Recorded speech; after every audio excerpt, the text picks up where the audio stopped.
Assalamualaikum warahmatullahi wabarakatuh. Perkenalkan, nama saya Mega Wahyu Kartika Sultani Putri. Saya mahasiswa IAIN Kediri Fakultas Ekonomi dan Bisnis Islam, Prodi Ekonomi Syariah, kelas B dengan NIM 23401054. Saya membuat video ini untuk memenuhi tugas ulangan tengah semester mata kuliah studi hadis. Di sini, saya akan membahas mulai dari bab 1 hingga bab 6.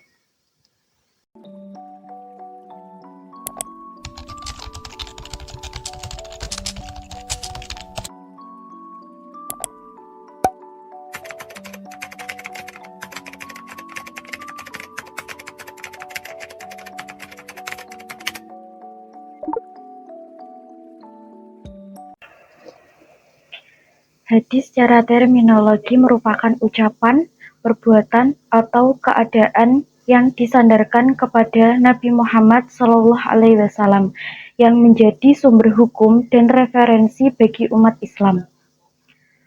Pengertian hadis beragam tergantung pada pendekatan dan perspektif ulama. Secara etimologis, hadis dimaknai sebagai al-jidah yang artinya yang baru, lawan dari khodim yang artinya yang lama, al-khobar yang artinya berita, dan al-kalam yang artinya perkataan. Pengertian hadis juga terkait dengan sanad atau silsilah periwayatannya yang membentuk keseluruhan rangkaian informasi yang diberikan oleh Nabi Muhammad SAW. Selanjutnya, ulumul hadis. Ulumul hadis terdiri dari dua kata, yaitu ulum dan hadis. Kata ulum dalam bahasa Arab adalah bentuk jamak dari ilm, yang artinya ilmu. Sedangkan hadis, menurut kalangan para ulama, adalah segala sesuatu yang berkaitan dengan Nabi Muhammad SAW. Jadi, ulumul hadis adalah ilmu-ilmu yang membahas atau berkaitan dengan hadis Nabi Muhammad SAW. Lalu, bagaimana sih perkembangan ulumul hadis? Sejarah perkembangan ulumul hadis dimulai sejak zaman Nabi Muhammad SAW, di mana para sahabatnya mulai mencatat dan menghafalkan ajaran dan perbuatan beliau. Pada masa hidup Nabi Muhammad SAW, proses penulisan hadis mulai berkembang, meskipun dalam bentuk lisan. Pada masa sahabat abad ke-7 hingga 8 Masehi, para sahabat Nabi yang paling dekat dengannya, seperti Abu Bakar, Umar, Utsman, dan Ali, mulai mengumpulkan hadis-hadis dan berbagai pengetahuan mereka tentang Nabi Muhammad SAW. Saat itu penulisan hadis belum dipisahkan ke dalam kitab hadis tersendiri, namun terintegrasi dengan kitab-kitab lain. Pada abad ke-10 hingga ke-14 Hijriah terjadi masa kemunduran ilmu hadis. Tidak banyak karya yang lahir pada masa ini. Masa abad ke-14 hingga saat ini disebut sebagai periode kebangkitan ilmu hadis. Para ulama kontemporer juga menerbitkan kitab ulumul hadis seperti Al-Manhaj Al-Hadis fi Ulum Al-Hadis karya Syekh Muhammad As-Simahi dan Qawaid At-Tahdits karya Syekh Muhammad Jamaluddin Al-Hasimi. Selanjutnya, ilmu hadis memiliki berbagai macam cabang atau subbidang yang mencakup berbagai aspek terkait dengan penelitian, pengumpulan, verifikasi, dan pemahaman hadis.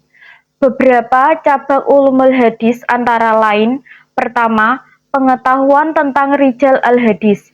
Ilmu rijal al-hadis adalah ilmu yang mempelajari tentang para perawi hadis, baik dari sahabat, tabi'in, maupun angkatan setelahnya. Kedua, ilmu tarik rijal al-hadis, ilmu yang membahas tentang orang-orang yang terhubung dalam mata rantai sanad, yaitu para periwayat hadis. Ketiga, ilmu jahri wa al-tadli, ilmu yang membahas penilaian baik dan buruk atau cacat dari seorang kritikus terhadap perawi hadis.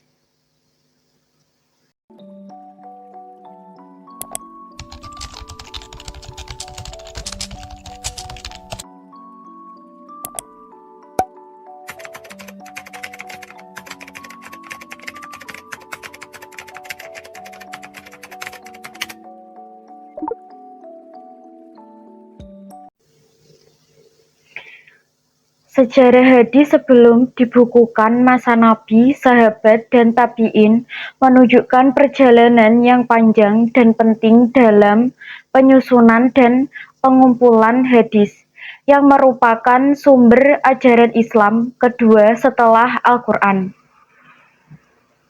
Pada masa Nabi Muhammad SAW, hadis-hadis diturunkan secara lisan dan diajarkan langsung kepada para sahabat beliau. Para sahabat ini adalah saksi mata yang mengalami langsung ajaran dan kehidupan Nabi Muhammad SAW. Melalui mereka, hadis-hadis ini disampaikan dan diajarkan kepada generasi selanjutnya. Hal ini menunjukkan betapa pentingnya peran sahabat dalam menyampaikan hadis secara akurat dan konsisten. Kemudian, pada masa tabi'in, banyak hadis-hadis yang disusun dan ditulis sebagai usaha untuk menjaga keaslian dan keotentikan hadis. Hal ini dilakukan dengan memeriksa dan memverifikasi sanad atau rantai perawi dan matan atau isi hadis dari setiap hadis. Dengan demikian, hadis-hadis yang telah disusun ini lebih dapat diandalkan dan dijadikan sebagai pedoman dalam menjalani kehidupan sebagai umat Muslim.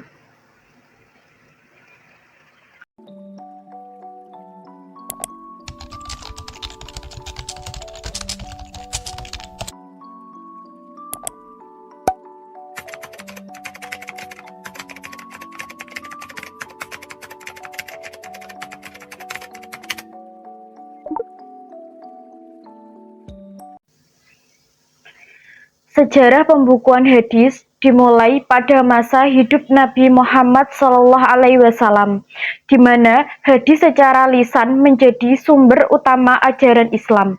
Pada masa Khulafaur Rasyidin, hadis dijadikan sumber hukum dan pedoman kehidupan bagi umat Islam.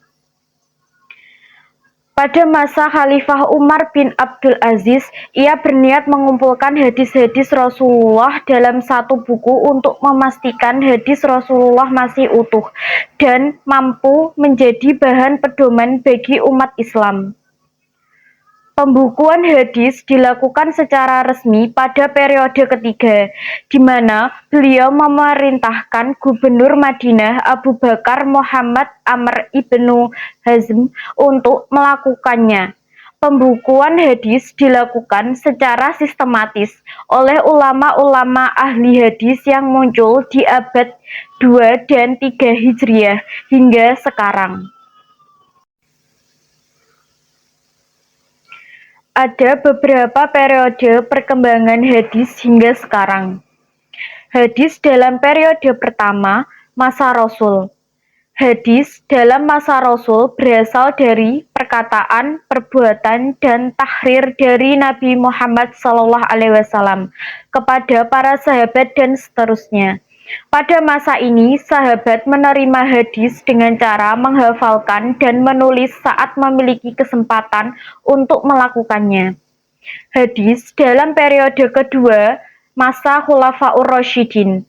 Masa ini merupakan masa pemilihan dan pengumpulan hadis. Ulama-ulama mulai mengelompokkan hadis dengan judul yang mengindikasikan persoalan yang dihimpunnya. Tipe ini dinamakan mushanaf, yang berarti kompilasi yang dikelompokkan atau disistematiskan. Hadis dalam periode ketiga, masa sahabat dan tabi'in. Pada masa ini, hadis-hadis yang tidak sahih atau otentik mulai muncul. Ulama yang menyusun kitab hadis dalam bentuk sahih adalah Muslim bin Al-Hajjaj. Hadis dalam periode keempat, masa pembukuan dan pengumpulan hadis. Pada masa ini, hadis-hadis yang sudah dikodifikasi, difilter mengenai mana yang merupakan hadis dari Nabi, dan melalui masa inilah kita dapat mengenal kitab-kitab hadis yang mutabaroh.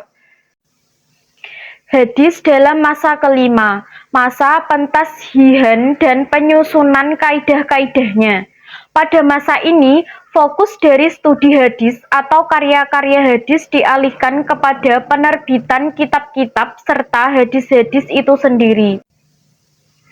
Hadis dalam masa ke-6 dari awal abad 4 hingga tahun 656 Hijriah.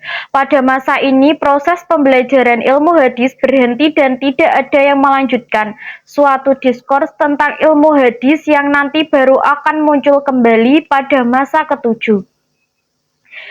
Hadis dalam masa ke-7 656 Hijriah hingga sekarang. Pada masa ini, hadis-hadis yang berasal dari masa ke-7 hingga saat ini telah disempurnakan dan menjadi sumber penting untuk memahami praktik agama dan menghadapi tantangan interpretasi dan aplikasi hadis.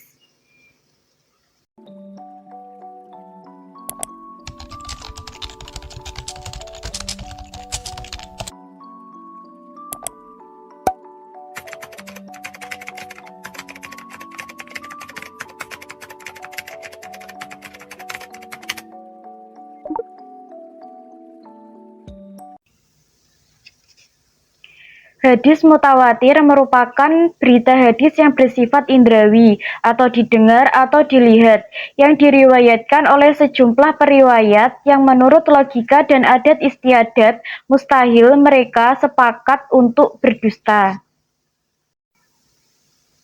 Hadis mutawatir memiliki beberapa kriteria. Yang pertama, diriwayatkan sejumlah orang banyak. Kedua, adanya jumlah banyak pada seluruh tingkatan sanad. Ketiga, mustahil bersepakat berdusta. Yang terakhir, sandaran beritanya berdasarkan panca indera.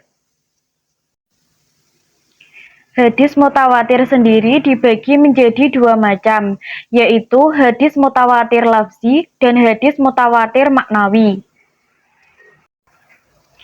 Sementara hadis ahad merupakan hadis yang sanadnya sahih atau bersambung hingga kepada sumbernya. Akan tetapi, kandungannya memberikan pengertian zani dan tidak sampai kepada hatki atau yakin. Hadis ahad sendiri dibagi menjadi tiga, yaitu hadis masyhur, hadis aziz, dan hadis gharib. Hadis masyhur adalah hadis yang diriwayatkan oleh 3 orang perawi atau lebih dari golongan sahabat yang belum mencapai batas mutawatir. Hadis aziz adalah hadis yang jumlah perawinya tidak kurang dari 2 orang di semua tingkatan. Hadis gharib adalah hadis yang diriwayatkan oleh seorang periwayat saja dengan tidak dipersoalkan dalam tabaqoh mana sajanya. Hadis gharib dibagi menjadi dua, yaitu hadis gharib mutlak dan hadis gharib nisbi.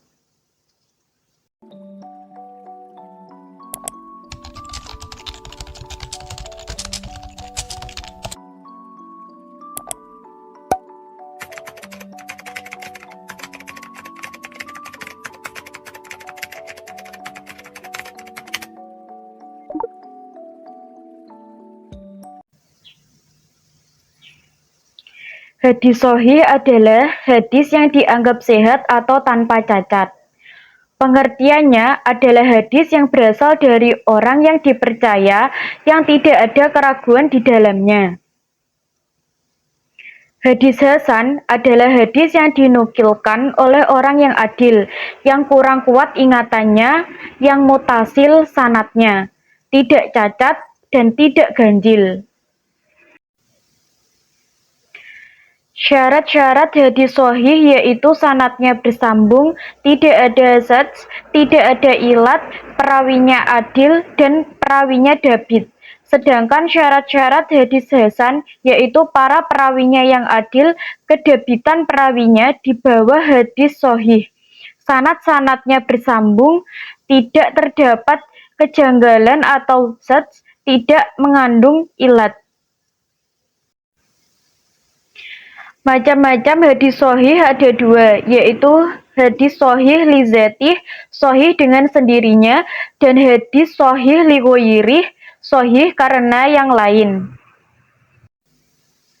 Macam-macam hadis hasan ada dua, yaitu hadis hasan li dzatih adalah hadis hasan dengan sendirinya, dan hadis hasan li ghairih yaitu hadis yang awalnya tidak hasan kemudian menjadi hasan karena ada bukti yang mendukungnya. Berikutnya contoh hadis sahih dan hadis hasan.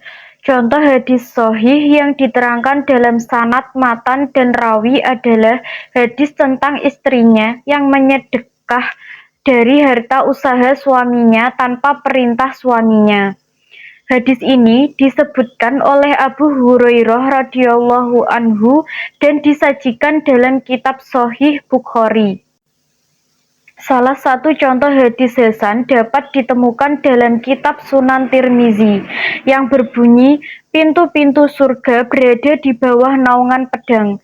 Hadis ini merupakan contoh dari jenis hadis hasan yang tidak bertentangan dengan hadis lain dan Al-Quran, tetapi tidak bersambung sanadnya dengan periwayatan rawi yang adil seperti hadis sahih.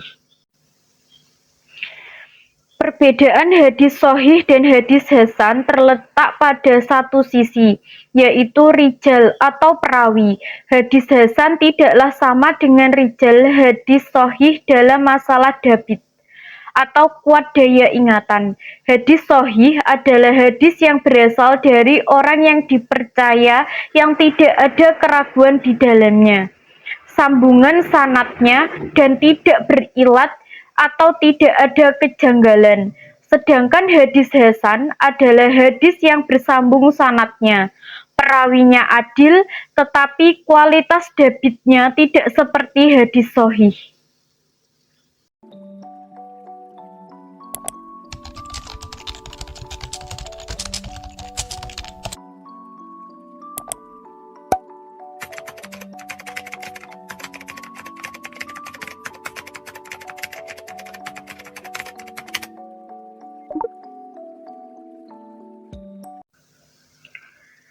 Hadis dhaif adalah hadis yang tidak memenuhi persyaratan hadis sahih dan hasan. Macam-macam dan pembagian hadis dhaif berdasarkan kualitas sanad dan matanya. Hadis dhaif dapat dibagi menjadi beberapa macam. Pertama, pembagian hadis dhaif dari sudut sandaran matanya.